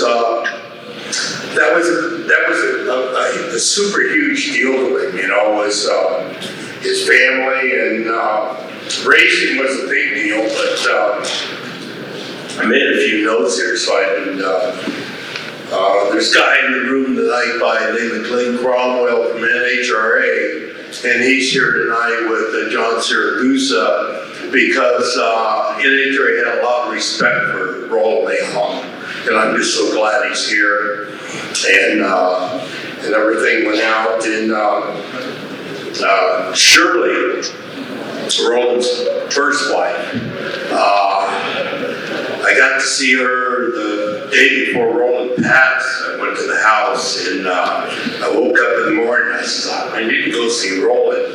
And I told Lynn that, and I went over to the house, and Shirley answered the door, and he was upstairs in his bedroom. And she says, he's upstairs. And I went up there, and we had some terrific conversations, you know. And told him, I said he was the most fun I ever had. And Reyes was his brother with him, being with Roland. So I just love the guy. He's a brother to me. And I'm sorry about going through this, but it just meant so much to me. And Susan, the way they stuck together for many years, and Susan was right there with him, and it was amazing. We did great together racing, you know, obviously when we first met each other, and I got to drive for Lions, and just like Mike Dunn, that was a big break in his career to drive for Roland, and I had that big break too.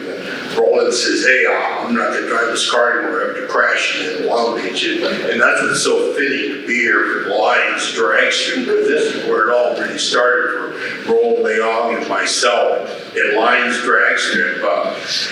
He got off the track at the end driving his car, and I buckled him in it and everything. I thought that was no big deal because I drove one of these things. Anybody can do it. Well, I found out it wasn't that way. He got off the track and ran up on the railroad tracks again, and we got down there, and I said, what the hell happened? He says, I don't know, Fight. He called me Fight instead of Snake. So, which is kind of cool. But, yeah, I got off the track, and next thing I know, Keith Black called him in his office the next day or two, and said, hey man, I want to tune your car here and work with you, but I don't think you should drive it. You should get Snake to drive the car. And sure enough, he asked me to drive the car, and if it wasn't for him, I don't know where my career would have ended up. But Roland gave me that first big break. But oh goddamn, man, we left California on tour. We won the Winter Nationals in 1965. And we left town together, just the two of us, pulling the dragstrip to Hawaii down the road, and these different racetracks, Union Grove, Wisconsin, and places like that. And we had jet dragstrips to race and all kinds of things, but we were able to make a living. It was the first, I don't know, we were the first touring pros, I guess you could call it, leaving California with that Hawaiian, the name the Hawaiian. It was such a huge thing around the country, and we'd get booked up all the time, and the car hauled ass, and we beat about everybody we ran, man. It was the best, you know. And Roland was he wasn't Keith Black. I mean, Keith Black was amazing, but Keith taught him a lot, and he knew a hell lot more than I did, because we left town, I didn't know anything about the engine, and Roland tuned it, and to great success, you know. But one of the fondest memories was in 69 and 70. We raced the U.S. Nationals, and we won there 2 years in a row, and that was part of the best times I ever had in racing, is racing with him. And when I got to see him right before he passed, him and I talked about that, and he could just like barely whisper, you know. He was out of gas. It was over, and, but we both talked about what great times we had together. So those memories will go on forever. And the times at the Galvin, all of us would get together and go over to Roland's house, Lana. We'd all meet up at Roland's and Steve Bryson and take him out to lunch. And he looked forward to that. He couldn't eat, but he couldn't swallow. He just had a real rough way in the last few months of his life. But I'm just so proud to be a Lion. Damn. He'd be making fun of you right now. Pardon me? Roland would be making fun of you. Yeah, he'd be making fun of me right now, yeah. Your mother was there, and she carried on. I'm sorry about all this, but we were very close. He was a brother. And someone that really had a lot to do with this. Talking about someone that loved drag racing. I mean, I like him, but not like him. Jesus, he'd wear me out, you know. E.T., he would turn on the TV and watch everybody that runs, and he'd always have a suggestion on what's wrong with the car and so on. Or someone called him and wanted him to tune his nostalgia car. And I said, what the hell do you want to do going out to the drag races? He couldn't even hardly breathe, and he was still thinking about how he could tune a car, why this car didn't run so good. And he was just ate up with it, you know. But I guess we all were, and I guess that's why we're here tonight. Thanks to Rick with this museum. It's an amazing place. I couldn't think of a better place to have this. And all the Hawaiians that are here tonight flew in from Hawaii. I mean, this is fucking amazing, man. I am so glad you're all here. My daughter and I are going to Hawaii next week for a celebration of life for Roland there, and I hope I can hold it together better in Hawaii. But God, it seems like that's where we met, and that's where it is Hawaii. And thank you all for being here. I wish my wife Lynn and my daughter Donnie had a lot to do with putting all this together tonight, and I especially want to thank them. They're just amazing.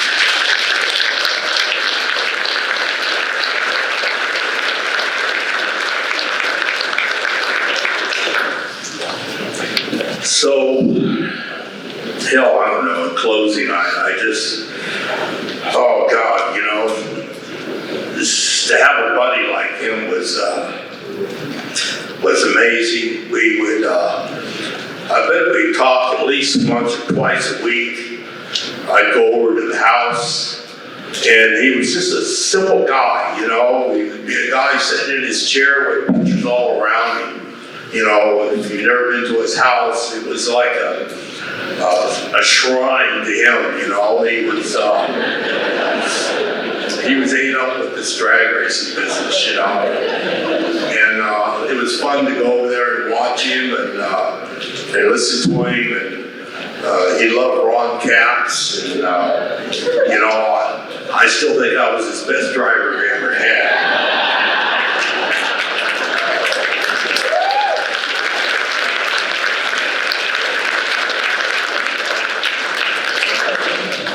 You weren't bad, Ron, but Mike Dunn, you weren't bad either. But no, he had a lot of drivers, and I think I spoiled him because we won 2 national events the first year we were together, and he never did scold me or fire me, you know, so. But listen, everybody, thank you very much. It's been a long night, and I'm just so glad you're all here, and if he was here, he would be really moved by all this. I tell you, you guys have really made Roland Leong's life in drag racing. I appreciate it. Thank you.